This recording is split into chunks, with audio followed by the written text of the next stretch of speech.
南无本师释迦牟尼佛。南无本师释迦牟尼佛。南无本师释迦牟尼佛。This is the homage to our respected teacher, Shakyamuni Buddha. So we are using this book, Way to Home book. Okay, so last week we talked about one passage. We probably talk about one passage every week. So this picture on page 10 today, page 10.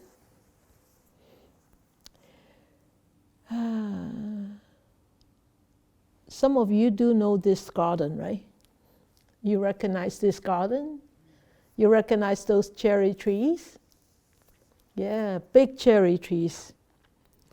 I planted them 23 years ago, 22, 23 years ago. It's a shame that they have to be taken down for constructions because they are too big and too expensive to move. So we only move the two magnolia trees, which are at the front of the gate, and some of the fruit trees. So, does this picture give you a very homey feeling? What does this picture give you? What do you feel about this picture? You unmute them so that they can actually, if they want to talk, they can just unmute themselves. What do you feel about this picture? It looks really nice here, right? With a big screen. You should actually connect your computer with a TV screen, so it looks really nice on big TV. Yeah, those are the pink cherries and the white cherry tree and the magnolia behind it. Yeah, it's pretty, very nice. Wow, our old garden was very, very beautiful, wasn't it? Yeah. No comments on this picture? No? Okay. Oh, Laurie? Sifu, I'm always the first one to comment. It's good. I look at this and I think of spring and new growth and hope. Yeah. And, all good things to come, and, the earth isn't resting anymore and everything's coming back to life, and it's that time of renewed energy. Yeah. That's what I think of when I look. Yeah, very good. Yeah. And winter. It looks very fertile. Look very fertile, hey? Yes, like a lot of energy, very energetic, and everything seems to be like getting ready to boom, right? Yeah. And the fierce cold winter is history. Or you can say pandemic 2020 is history, right? Yeah, so this garden also is history. Because we don't have this garden anymore. Because we took down all these trees. We took down all these trees. Which was actually when the trees were taken down. I was there. I looked at it, and it feels very heavy here. Especially there was one tree I liked the most. You know which one? Yeah, I think that big evergreen. That big evergreen, huge evergreen. I think is almost half the size of this hall. Huh? Wonderful fragrance. And I remember one year when I was teaching meditation, there was a baby owl actually fell from that tree and died. Baby owl this size. Yeah. Barn owl. Yeah. Bar owl. Bar. Yeah, not barn, bar owl. Yeah, the one that, yu fui à? Yu ying à? Ying, yeah, Ying, yeah, Hu Ying Mo Ying, yeah. That it was that tree. That is the most beautiful tree. I'm still trying to find that tree to actually plant some of those trees in the new place. So what is the passage that go with this picture? They may not connect, but they may have some connection. You may see some connection with it too. Okay, the passage that come with this picture is treasure the opportunity and the time that you have as a human being. Cherish the life that you have right now. And treasure this opportunity that allows you to sit and meditate. So, this is the passage that goes with that picture. And of course, you can. I can see that this garden actually belongs to part of Polam, right? And Polam is a place where we can actually sit and meditate. And so, since, as I told you last week, this is an interactive session. So interactive, that means like we interchange our opinion, our views, and everything. And also, why do I want this to be an interactive session is because Buddha has taught that in order to cultivate, there are three different kinds of wisdom, right? Remember? Right? 3 different kinds of wisdom, or 3 ways to cultivate 3 different kinds of wisdom. So anybody can volunteer. What is the first one? Even though if you don't know the English, tell me in Chinese, I can translate for you if you're correct. So there are three ways to cultivate wisdom, or to develop your wisdom. 3 ways. The first way is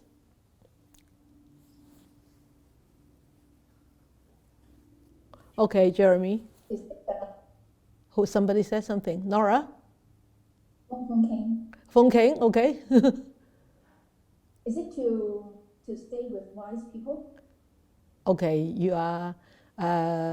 to stay with wise people is that, it's one way, but that is Mahamangala Sutta, right? In the Mahamangala Sutta, Daikachang King入邊. Yeah, of course, to stay with wise people, but to stay with wise people, you still have to learn. How do you learn? How do you develop? How do you cultivate? Okay, Jeremy? I'm going to say one about to practice. Okay, to practice, okay. That is the one way. That is the last one, the third one. What is the first one? First and foremost, teacher. Who? To believe. Not believe. Yes, to listen. Where are your ears? To listen, to hear, right? That is the first one. Is what do you call? How do you say it in Pali? Sutta Maya Panya. Sutta Maya Panya. Panya is wisdom, right? Sutta is to listen, hear, right? Manna, manvaya, right? So what is the second one? Feng Keng? To think. See. Yes, okay. So, there, the second one, Ivy, you're correct. To think, to contemplate, to dissect, to understand, right? The second one is Cinta Maya Panya. Cinta, C-I-N-T-A, Cinta. That means you're using your mind to contemplate, to dissect, to understand. Okay. Then the last one is called Sauwai. That means the practice. Jeremy said Bhavana, Bhavana, B-A-V-A-N-A, B-A-V-A-N-A, Bhavana Maya Panya.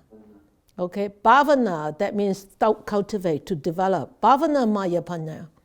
So that is the last one. Bhavana, so the first two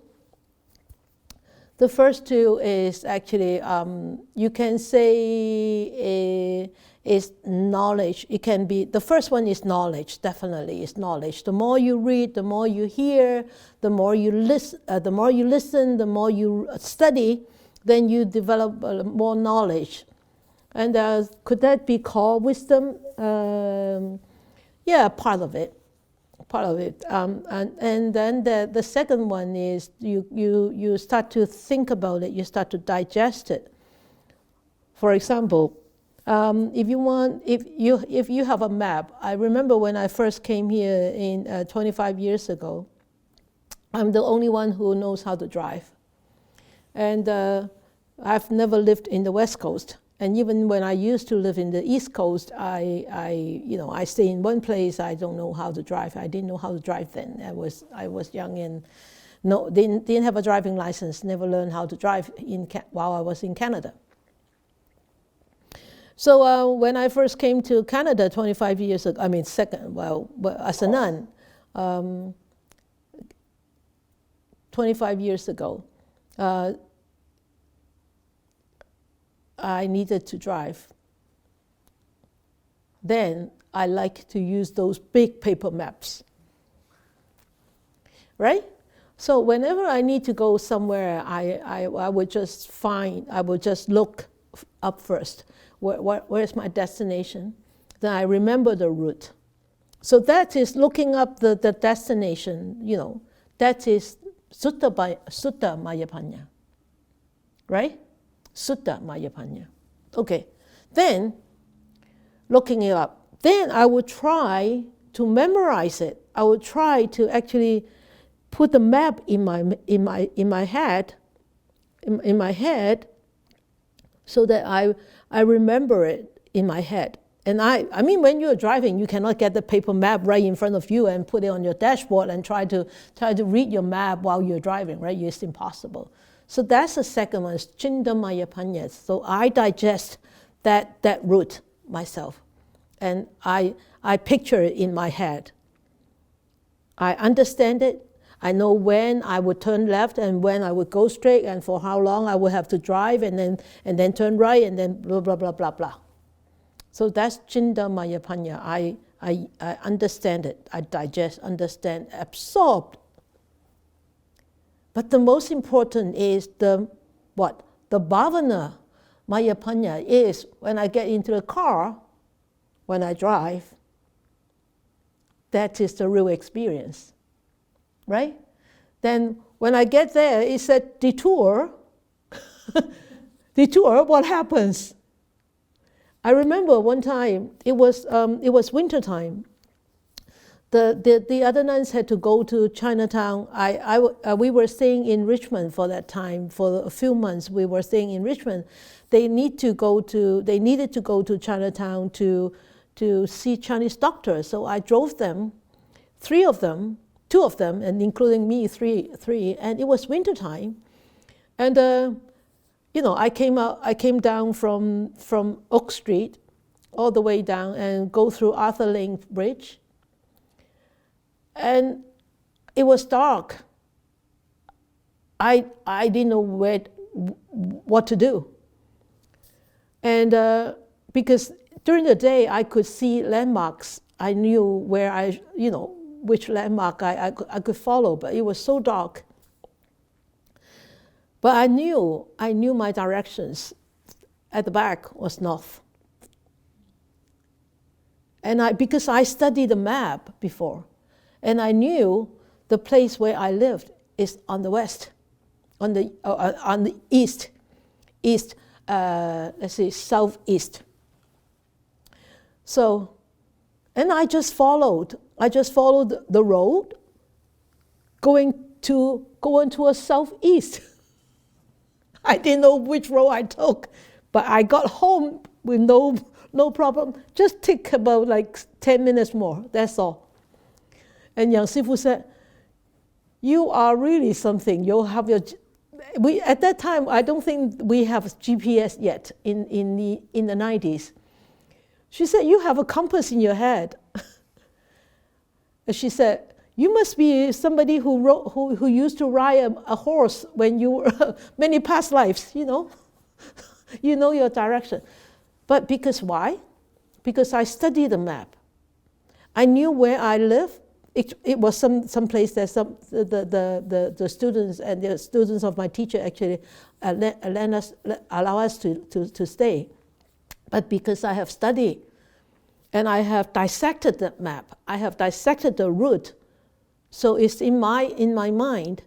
So there's kind of knowledge there. But when I actually apply that knowledge in the real life world, to drive back, even when it was dark, that is wisdom. That is wisdom, because nobody guided me. So I was just going. So it's just like when a child when a child look at some stone, you say, oh, the child like it. It's very nice, beautiful color stones.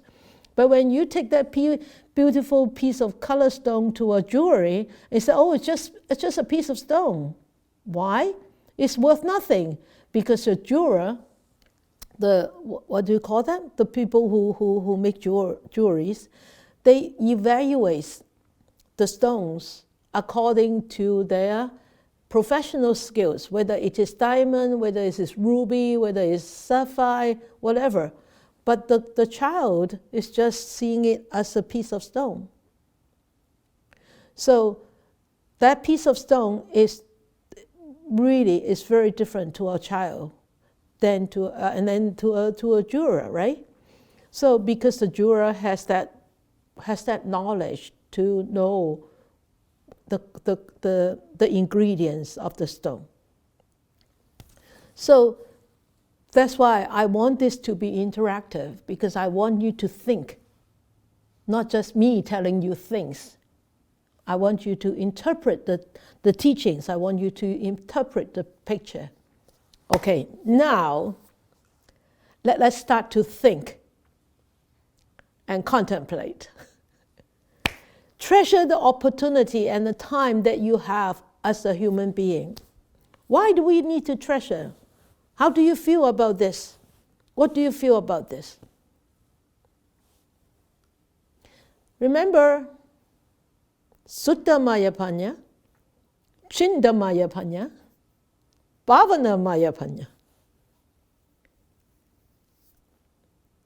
Or you want to go back to this one? You can comment on any of these three lines or 4 lines. Treasure the opportunity and the time that you have as a human being. Cherish the life that you have, and treasure this opportunity that allows you to sit and meditate. Okay? Irene has her hand up. Okay, Irene, and then my wife. Irene first. Okay. When I'm looking at this, that reminds me that, like, as a human being, it's very rare chance that you can become a human being in this lifetime. It's very tough. Yeah. And at the passage, that cherish the life that you have. So that means I got the message that's saying, focus on present. Mm-hmm. And let go of past, and do not focus in the future, but Present. Live in the present. Live in the present. Good. Very nice. Thank you. Waifun? Yes, I see the charity, and I have planned one also. And at that moment, you say, I will set, if they're on the right time, then I can see the flower, beautiful flower to grow or to disappear, or I got the food and great food to eat. At that moment, I got it. So that is a treasure. Yes. Also, I got that right time and the right moment, Okay. I enjoy that. I see. Okay, right time, right moment, all conditions come together, then you enjoy that moment. Yeah. Oh, good. Yes. Yeah, very good. Anybody else? Ivy? Yes, good. I think we have to be treasure the opportunity because we can be a human being, but we can die easily.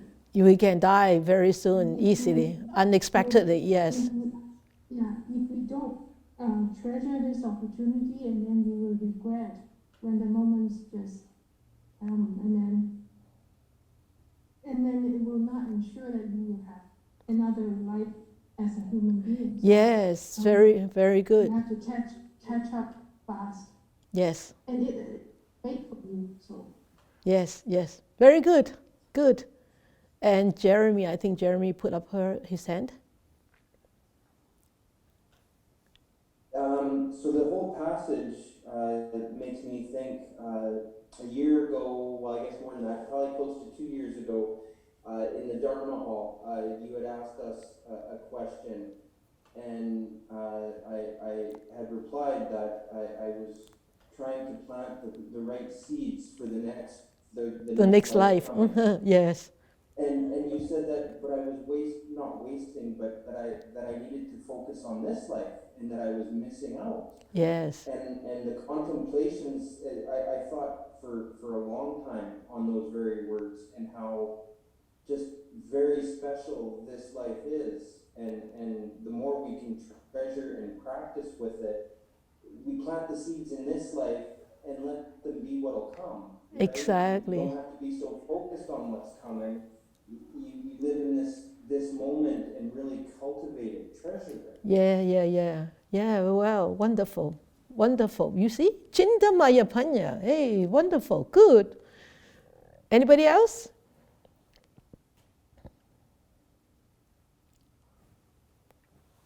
Can see their face. Gallery view, I think is better. Yeah. Before, Yes. yeah, okay. Okay, Catherine. And time that we are a human being is that it's very rare. I mean, to be a human being in Yes. every life. Yeah. There's a simile that it's just like a turtles, right? They live in the sea, and if they want to be upflow, and there's a piece of wood with a hole, and this turtle have to swim in the hole. So how difficult that is. Yeah, right. Sometimes when it is scary, meaning the opportunity is not Always there. Yeah, right. Exactly. That's why we have to practice and follow at least the three, what do I call it? Yeah, in order to be a human being. Yeah. I'm trying to think of translate it into English. Why don't you? Huh? Why don't you say in Chinese? Maybe. At least the precepts. Oh, 界定位. Right. Yeah. Okay. The precepts and the samadhi and the panya, right? Yeah. Okay. Panya. Yeah. The wisdom. Yeah. Yeah. And then for the treasured opportunity that allow you to sit and meditate, this is before I just don't consider meditation as like opportunity, and I consider that as a burden.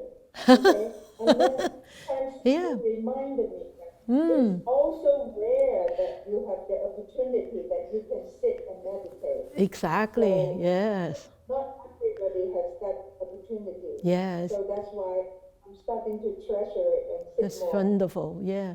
Even though some people have the opportunity to sit and meditate, but they feel that it's a burden, like you used to. They feel it's a burden. It's sort of like an obligation, and oh, it's so tedious, it is so boring, it's so time consuming, blah, blah, blah. It's so, so many, it's so. Oh, I shouldn't be doing that, I should be doing this. Because they don't think meditation is important. They don't think that developing the mind is crucial. Good, I'm glad. Thank you. And then also, I'm learning to be not to be mechanical. Oh, good. Because That's important too, yeah. I try to be a good student, right? Yeah. I just like a piece of wood and just sit there and I don't to be, yeah. So mechanical, yeah. Good. Doesn't help. Yeah. Yes, doesn't help. You're not getting anywhere if you're mechanical. You're just floating on the surface. You never go deep down. Yeah. When you become very flexible, when you become very at ease and peace, it just goes in by itself. You don't have to force it in. You see? Good. You see? Nice. I like this. Anybody else? Mala? Yes. I just wanted to say that the passage is really potent because we treasure the opportunity, yes, to be a human being, but also to be a better human being. Mm-hmm. And that's directly from the result of Yes. meditation. Yes. I found that my meditation over the years, I don't have to evaluate as much whether it's good or bad. I just stay with the present Yes. body, mind. So the practice makes me cherish the human existence. Good. So it's like twofold. Of course, yes. They're mutual. Yes. Wonderful. Okay. Anybody else? Everybody keeps smiling. Yeah, okay. Tisa, Mali, yes? Yeah, but I was going to say, Sifu, is as a human being, you can help yourself as well as help others. Yes. Where if you're born as an animal, you don't have that opportunity. So that's and then so appreciate what you have as a human being. Yes. And so the last would be the treasure this opportunity. So take the time to contemplate on that and value what you have and make the best of it. Yeah, and appreciate the life that you have right now. Good. Nora? Yeah. Okay. Yeah, Tisa. What that means, when you say treasure, but you should not get attached to it. Of course. That's important. Of course. Because yes. Because you see, there are three things that you have to consider. Like, in Pali is Anicca, Anatma, that is impermanence, then suffering, and then, Yeah. oneself. Yeah. So when you say treasuring means it's kind of appreciation, not attachment. Yes. It's a non-attachment appreciation.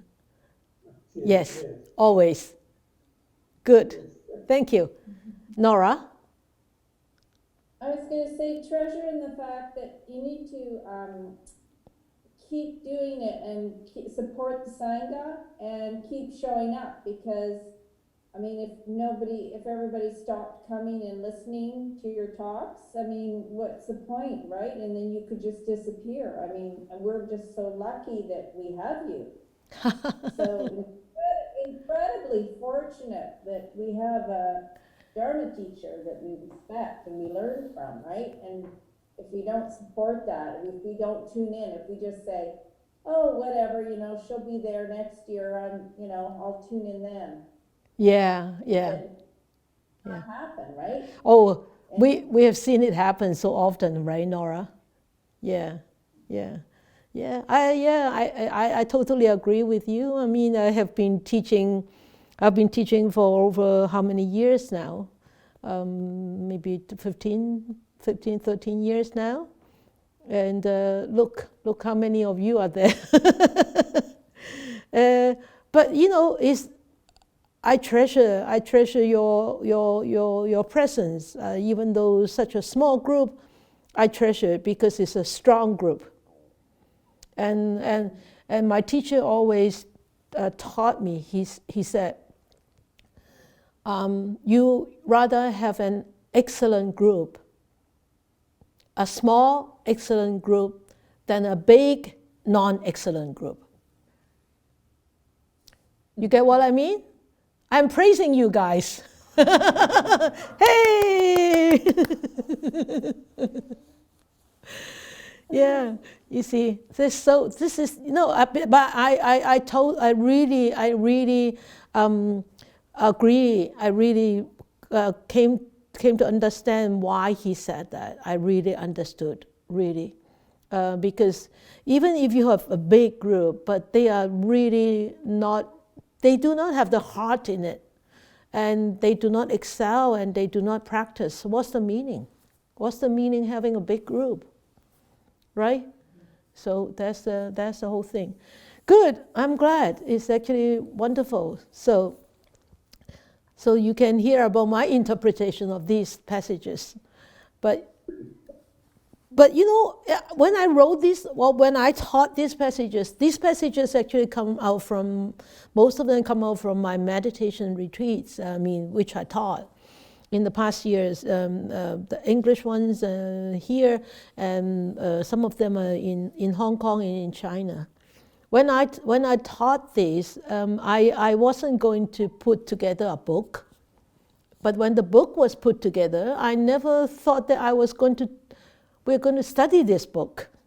So when I started to study this book, and then I thought, I wrote this. Why did I write this? And what is the background intention of all this? But I think that when I read this book, as the background intention is really to actually arouse our appreciation of the Dhamma and appreciation of really being a human being. And as I said just now, treasure the opportunity and the time that you have as a human being. And let us look at these two together. Cherish the life that you have. Is because, as Ivy has said, we don't know when will our last breath come. We wouldn't know. And as Catherine said, actually quite a few of you have said, being able to reborn as a human being is actually very, very rare. And how rare is, as Catherine has actually said about one of the simile, is about a turtle. Okay, but let me talk more about this first. When we say that treasure the opportunity and the time that you have as a human being and cherish the life that you have, how could we treasure and how could we cherish, and what kind of attitude should we be holding in our heart in order to actually treasure and cherish? And that is actually very important, and that's what the Buddha has constantly taught us throughout all his teachings. We have to keep a very, very correct view. A right view is the forerunner of this entire path of practice. And it is the right view that actually guides the whole path of practice. So you all know that the whole path of practice is, what the Buddha has taught is the most important path is the Eightfold Noble Path. And the two very important factors in there is the right view and then the right intention and the right understanding. Right? So if we do not have the right view, it could easily mislead us to spend our time otherwise. if we do not have the right view, then we don't need to think, oh, I need to go on Tuesday night. I would say no to anybody wanting to date me on Tuesday night. If I don't have the right view, and say, oh, I can skip Tuesday night, as Nora said. Oh, she will be there next year. Or she will be there 2 years later. I will go and listen to her Dhamma. Or I can go back to YouTube and listen. But how often do you go back to YouTube and listen to the Dhamma talks? How often? Right? If you have skipped one, how often you go and actually listen to it again? It's very rare. And if you have been doing it, you are one of the rare kind. You have the rare species. Okay, so having that right view is actually very, very important. If we do not have this as our foundation, we could easily get lost in a lot of undirected movements around us. Okay, so we have to remember to keep that right view and right understanding or right intention as the forefront. For example, when I told you about that trip that I took the nuns to Chinatown and then back to Richmond, where I actually was almost lost in the dark. But when I was, approaching, when I was driving, I had the right view in me. Is I know where the house was. It's southeast of Richmond, and I know behind me is north. Where the mountains are always north. So that is the correct view of direction. But if I have the wrong view, oh, the mountains is the south, then I'll be running in circles. I will never be able to get back to Richmond. Okay, if I have remembered wrongly where the house was, then I will still be going around in circles. Okay, so that is actually very, very important to keep the right view all the time, and we have to constantly check ourselves whether we have the right view. Okay, so because right view is really a guide to govern our attitudes, our actions, and our whole orientation to our own existence. Okay, how we orientate ourselves, what kind of friends are we going to orientate with, what kind of what should you say, social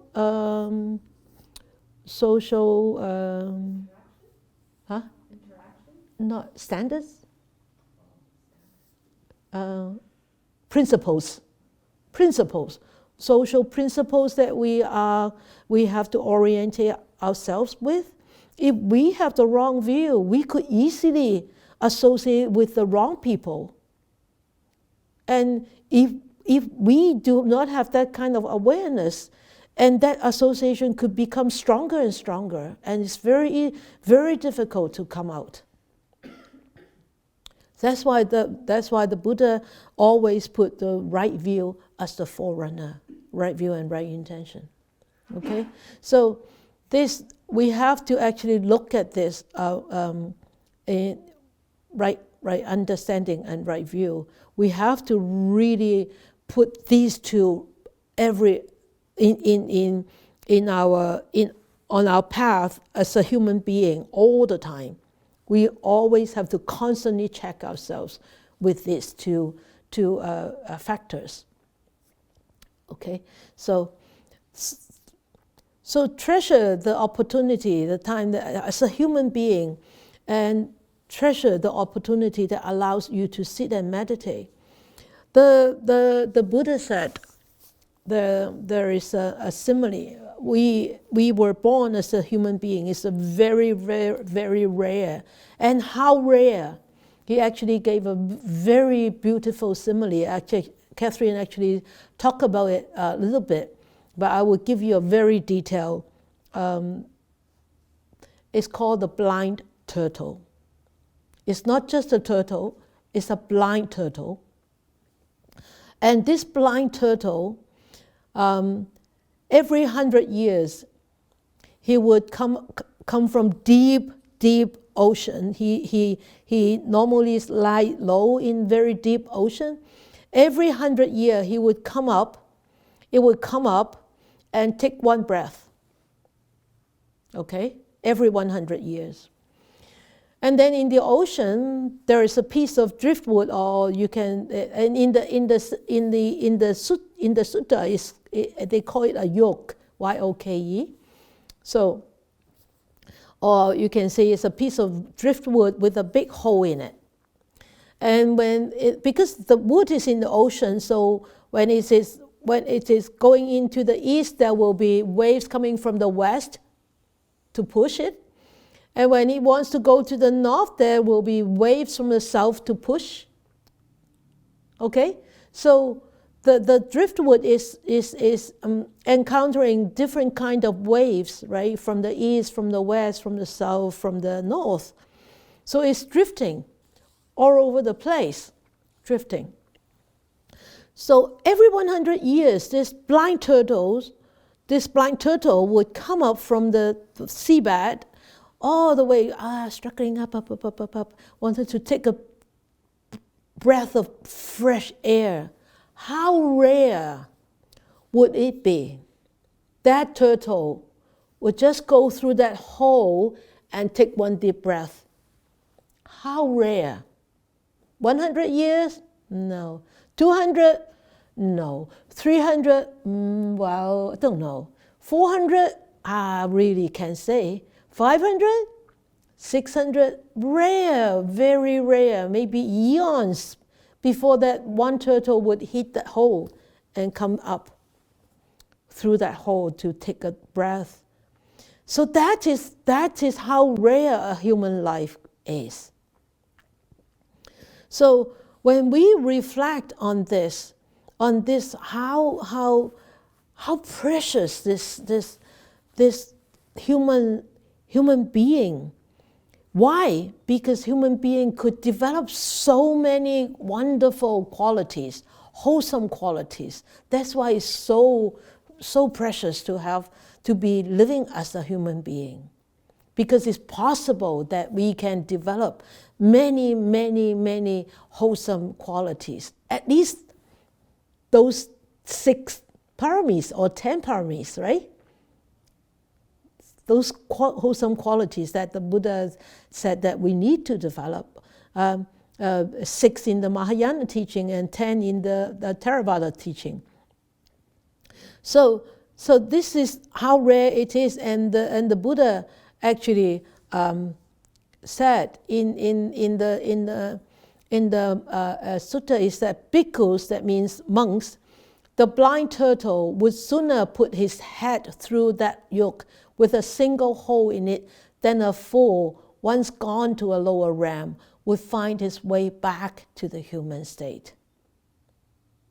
So if this lifetime, we are in a human state, but what happens in the future if we have gone into the lower realm, the ghost realm, the spirit realm, and the animal realm, and if we have gone into those states,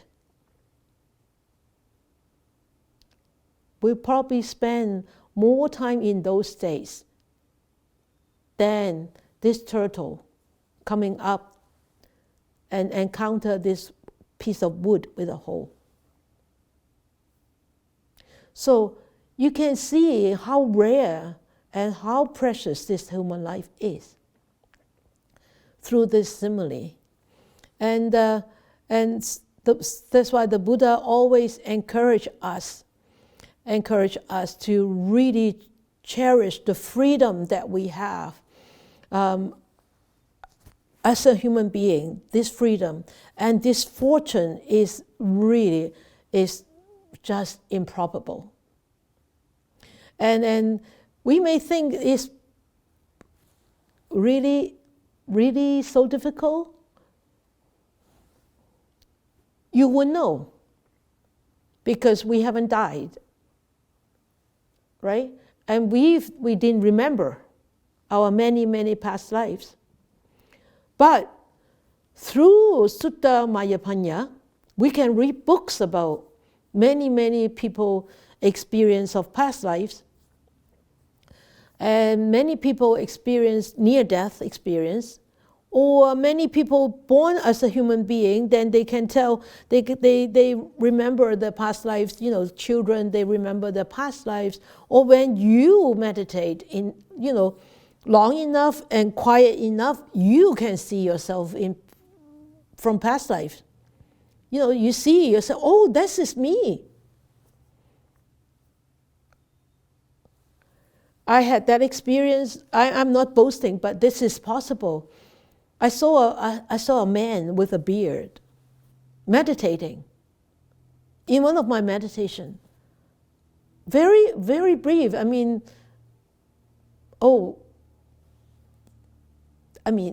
This is too long already. This is already too long. It's just a flick of moment, just gone. And I saw, oh, that's me. Nobody tells you that is you. You tell yourself that is you. That was you. And I saw that was me, a man, meditating. Looks like I don't know, Iranian, Afghanistan, Indian, like that. What do you call East Asian. That part of Asia. Afghanistan, that part of Asia. What do you call that? Geography. It's called Middle East now, but at that time it's not called Middle East. But anyway, over there, all right? Over there. My mental map has come out. Over there, all right? So that is possible. And then, wow, this is powerful. No wonder why the Buddha said, we have eons, beginningless past, and endless future.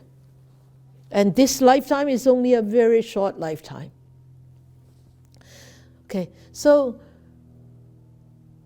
I don't know how many lives that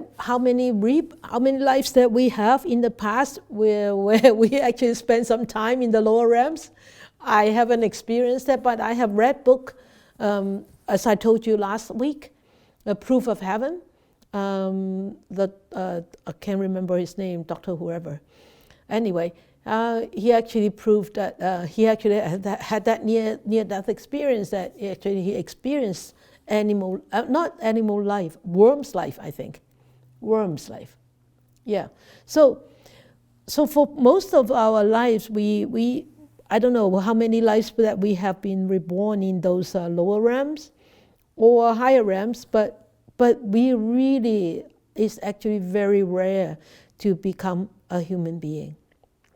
And the Buddha also gave another beautiful simile. I tried to put this together. Maybe you can read it.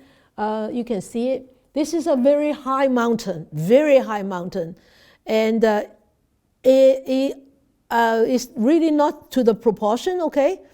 But I actually put a pin there. It's not a pin, it's a sewing needle. It's out of proportion, okay? A sewing needle cannot be that big when you compare to the mountain, but I want to exaggerate so that you can see it's a sewing needle.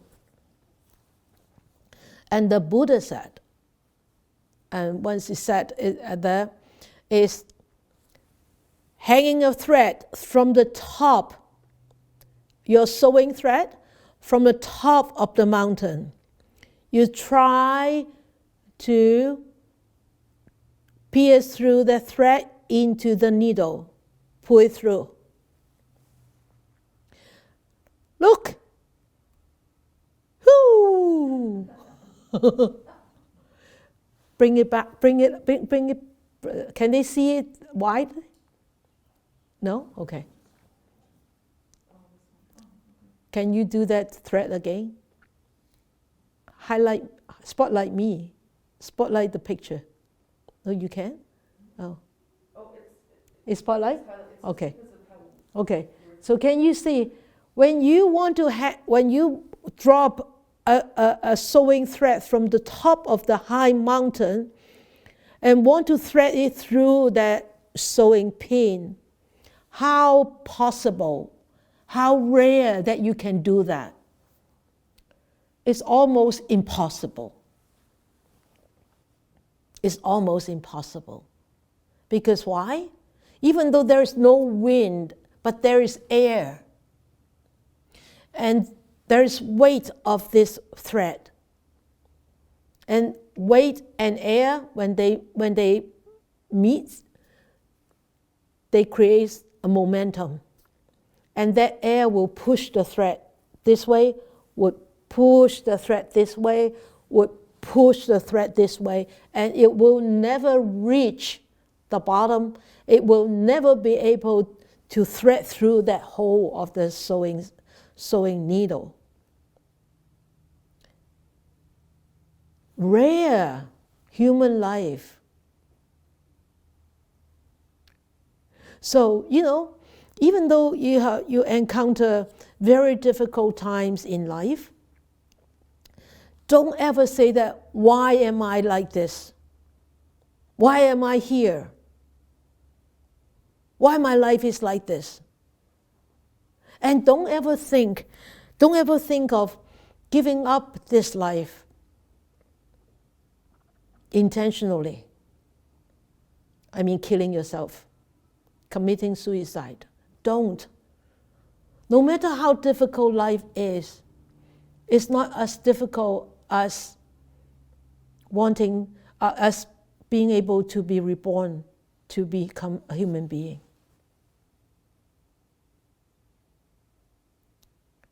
Okay? That's serious.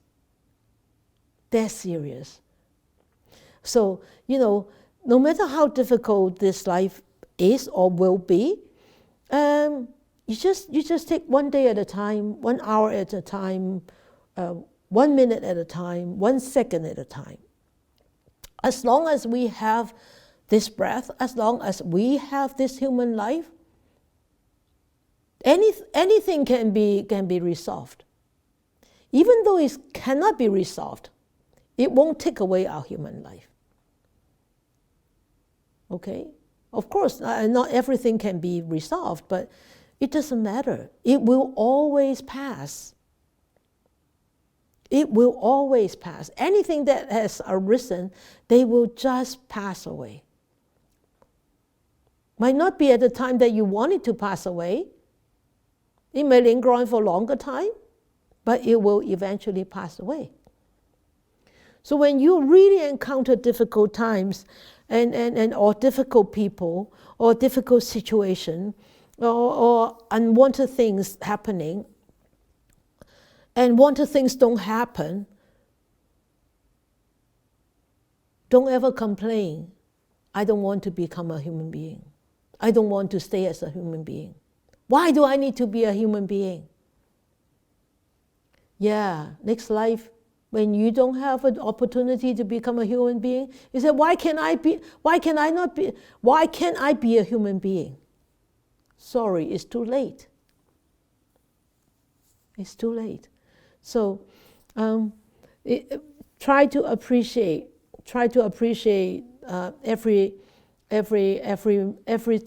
moment of life that we have, so that we could actually pave our future with this human life. Okay, so in the 42 chapters,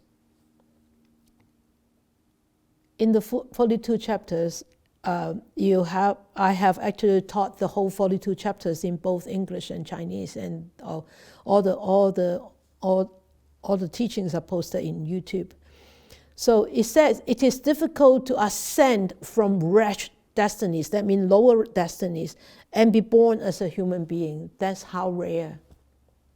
Very, very difficult. And the smaller the animal, the more difficult it will have to, the more difficult it is to be reborn as a human being. So for an elephant or for a lion, they are big, they are huge animals, or for a whale, it's huge mammals. It's easier for them, for these, to be reborn as a human being than an ant or a worm or a mini dog or a mini cat or a mice, okay, or a mouse.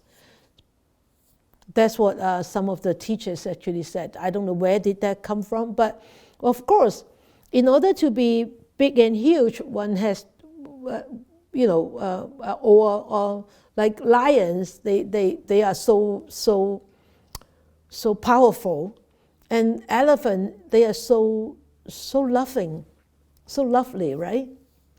And then they definitely have some merits themselves to be such a big animal.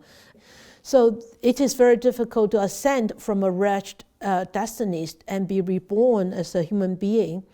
And even as a man, it is difficult to have all the 6 senses complete. You see, you and me are very fortunate.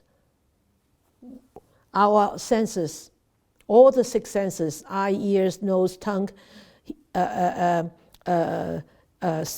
body, and mind, are intact and working. Have you any friends, or have you encountered anybody whose senses are not complete? You have, right? So, we are actually we are not just fortunate, we are very, very fortunate. We are not just fortunate. Okay? So, and then it says, even without physical or mental impairment, it is difficult to be born in the middle country. It says in China, but China is not a country, okay? In here, China doesn't mean a country. China means the middle country. That means where the Buddha started to teach. India is right in the middle of the globe. Okay? So, middle country or China means where there are where there is the Buddha's teachings. So it is even with physical and mental, without physical and mental impairment, it is difficult to be born in a place where you can actually hear the Dhamma teachings. Okay, so and here, even in the middle country, it is difficult to be born at the time of a Buddha. We were not born at the time of a Buddha, but we were born at a time where we can still hear about the Buddha's teachings and read about the Buddha's teachings. And he said, even at the time of a Buddha, it is difficult to encounter the way. That means that Buddha's time, when Buddha was still alive, how many people have taken his teachings? Not many, compared to all the populations there, all the people around him in India or in the world. How many? A fraction of them. So that is how rare it is to be able to be born as a human being, and to be at this present, right now, we are hearing the Dhamma teachings. Even though I'm not really teaching Dhamma teachings per se, but I'm teaching the Dhamma. Still, we are still studying, reflecting and talking and understanding from the Dhammic point of view of these passages. What are the meanings of these passages? So that is At the time, even when there is a Buddha, it is difficult to encounter the teachings. Because why? If you do not have those merits from the past, you will just brush by the Buddha. You will just brush by the teachings. And just brush by, and it doesn't you don't feel it. You don't dig into it. So for us now, become a human being is very rare, and to encounter the teachings is more rare, and to be able to practice is even more rare. And so, why? Because so many people have encountered the teachings, but they don't practice it. So many people study the Buddha's teachings, but they don't practice it. And they cannot integrate them into their life to change how they live their life, how they deal with their life. Okay? So it's very rare that you encounter the teachings, that you have a human life, that you encounter the teachings, then you have good teachers, and you have good Dhamma friends. It's very rare. And all these rarities, shouldn't we be grateful? Shouldn't we be cherishing? Shouldn't we be treasuring, right? So reflections is, has it ever occurred to you that having a human life is a blessing? Yeah? Absolutely, hey? Yeah. And think about all the other humans on this earth. All the beings on this earth. And how many of them are actually sentient? How many of them are human beings? And how many of them are not human beings? Right? And so any inspirations from tonight's sharing? Anybody? Nora?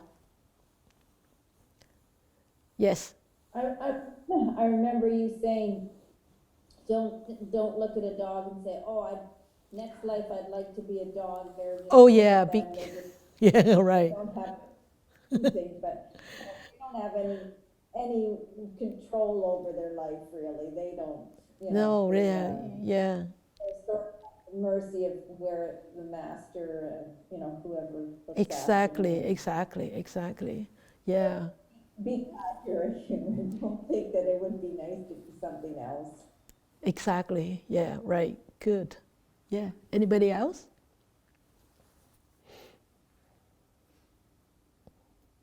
Simple life is short. Yes. Life is short. And cherish every moment in my last chance. Last leg of your life. Yes. Good. Practice. Yeah. Good. Titania?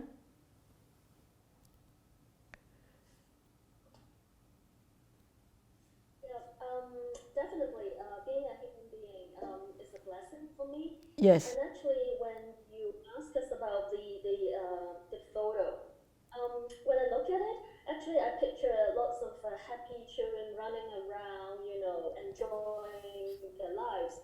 Actually, I was thinking, we have been searching, keep searching, running around what is life, what life means. And we hope to get more and more out of it. But actually, no, we have to stop. The most far out things that we should to is inside our bodies and the mind. Exactly. So it's time to sit down and reflect and what I have, and to look within and not just running around like a monkey. Yes, good. Wonderful. Yes, stop running. Yeah, stop running. Remember, the Buddha said to Anathapindika, stop. And Anathapindika said, stop. You stop. Monk, you stop. The Buddha said, I have stopped for a long, long time. You are still running. Remember that story? Yeah. Wonderful stories. Beautiful simile. Anybody else? Interactive section. Yes, Eva? I think even now, if, for example, I'm born as a human, I think even though that's rare, I think it's even more rare to remain a human instead of being caught in some other realm. In my mind. In the mind, yeah. Did you hear what Eva said? Eva said it's very rare to become a human, but it's even more rare to remain as a human in the mind, right now, right here. It's true, because sometimes we could be all caught up in animal realm, right? And in anger or confusion, delusion, or lust. And that at that time, you could be in any realm, but human realm, right? Yeah, good. That's very, very good point. Yeah. That means that's always also you can always say that Pure Land is not some place that you're going to go after death. Pure Land is right here, right now, right? May these blessings extend to all, that we with all the other living beings together will attain the Buddha way. May we wish more and more people will encounter the wise words of the Buddha, study them, practice them, understand them, practice them, and integrate them into their lives, and liberate themselves from all the entanglements, sufferings, miseries, and be truly happy, peaceful, and free.